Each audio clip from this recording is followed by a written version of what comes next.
Ассаламу алейкум. Жалпы жаамат, таксиде иштеп жаткан мекендештер, агалар, эжелер, инилер, карындаштар, баарыңыздарга кутмандуу куш убак күнүңүздөр менен. Баарыңыздарга маалым болгондой эле, такси лицензия алып 1-декабрга чейин жетишип калыңыздар деген чукул кабарлар аябай көп болчу. Бирок буйруса жакшылыкка 1-февралга чейин ошол нерсени тез арада алуу деген информацияны 1-февралга жылдырды. Бул деген нерсе таксисттердин өз арасында болгон мындайча айтканда жанагындай цепочный информацияны бири-бирин тактап, бири-бирин түшүнүп, бири-бирин тартуу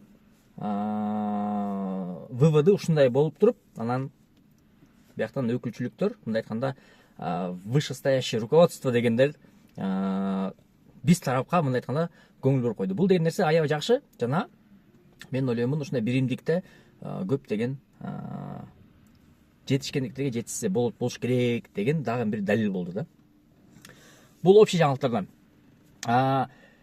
Эми чисто өзүм боюнча мен 2 жума мурун жана Hyundai Solaris машинасын парк менен сүйлөшүп алган болчумун. Ал парктын экөөбүздүн ортобузда келишим. Видео чыгарышы керексиң. Айына там максимум бир 10 видео 10 мүнөттөн жогору болуш керек. Ошо заработок боюнча, там таксидеги кыймыл аракеттер. Короче, обычно чыгарып жүргөн видеолорду чыгарып туруш керексиң. Просто ошо менин парктын атын неме аласың деп экөөбүз келишим түзгөн болчук. Ал машинаны мага аябай сонун условияда берди да. Бекер берди. Бекер берип, анан ошондой кылып иштешейли деп экөөбүз мындай келишкенбиз. Анан кийин мен машинаны алып, эми мурда деле мындай өтө катуу, мисалы үчүн бирөөнүн машинасын арендага алып туруп, жаңында бар го эми адамдарчы, мисалы үчүн арендага алып туруп, анан кийин там өлө катуу минип, там прям эме кылышат го. Андай нерсе менде жок да, даже бекер машина болсо деле мен андай анчалык аябай эме кылган жокмун да. Анан ошентип 1 жума өттү, 1 жуманы 2 жума өттү, анан кийин кичине уже эме айтып баштады, эми что-то сен иштебейт экенсиң депчи.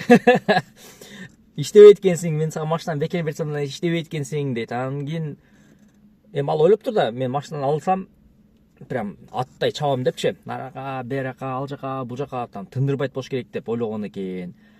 Анан жок, негизи андай эме жок. Ошентип анан кечээ ошо машинаны алды, короче. Алып кой, мындай болбойт экен. Там мындай тура келбей калат экен деп койду да. Анан все хорошо, конечно деп туруп машинасын тапшырып, ошентип азыр кайра без машина калган кез да. Ошол үчүн өзү негизи мындай байланып калган кичине бир аз болбойт окшойт го деп койдум да. Арендага алган болсоң, ошо арендасын чыгарып жүрүп эле, короче, ошол эмеде иштеш керек экен деп ойлоп койдум да. Ошого туугандар, кимде ким таанышыңарда же болбосо мындай бекер жаткан машина болгон болсо, конкретно бир мындай ишеничтүү бир колго, мен машинамды ат чапкандай чаппайт деген жигит издеп жүргөн болсоңор, я к вашим услугам. Машинаңарды максимум чисто мындай по району катать этип элечи, Бишкекте мындай определенный бир сумманы эле чөнтүк иштесе, мага ошол эле жетет да, мындай айткандачы. Прям машинаны артынан кууп, машинаны түнү менен айдап же ал жак бул жак деген тема жок өзү негизи.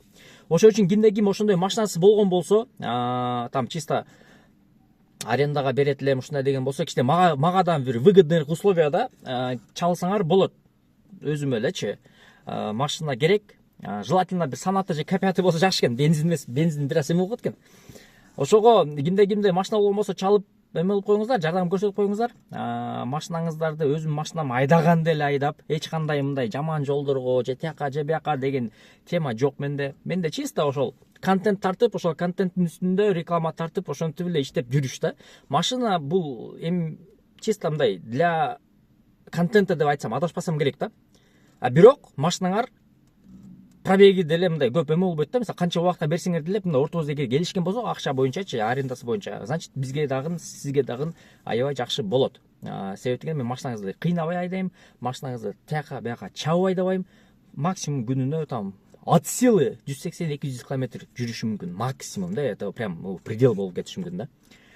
Ошол туугандар кимде ким ушундай машинасы жөн жаткан болсо, анан кийин кредит төлөш керек эле машинасын, же болбосо машинанын эмеси лизинг жабыш керек эле, бирок мен өзүм кандайдыр бир себептер менен таксиде иштей албай атамын, башка жумуштар менен алек болуп атам деген болсоңор, как раз таки ошо машинанын лизингтерин жапканы келишим кылып мындай сүйлөшсөк болот туугандар. Анан Өткөндө мен мойка алып атканда, короче, бир сосед жолугуп калдым да. Ал сосед көрсө машина алыптыр эле, электромобиль алыптыр эле, эмеден через компанияның банк, короче. 100 000 первоначалка бериптир, и плюс 1300дөн айланат деди да күнүнөчү. Бирок машина новый да, 25 000 километр жүргөн эмесинде. Торпедасына 1000 километр турат. Анан нифига себе, кандай десем, ошо, короче, номерлерин берди, тияк-бак кылды. Анан чалсам кичине мындай келип, кредитный отделге келип информация алып кеткиле дегенди кылып койду да. Ошого ошондой электромобильдер иш кылгандар дагы болсо, араңыздарда же болсо, жана дос посторуңузда болгон болсо, ушул видеону бөлүшүп, ошого жеткизип, же болбосо ушундай информация берип койсоңуздар жакшы болуп болчу да. Себеп дегенде, мага айтып атам го, чисто мага мындай таксини мен как основной заработок катары көрбөйм да. Таксини чисто для контента.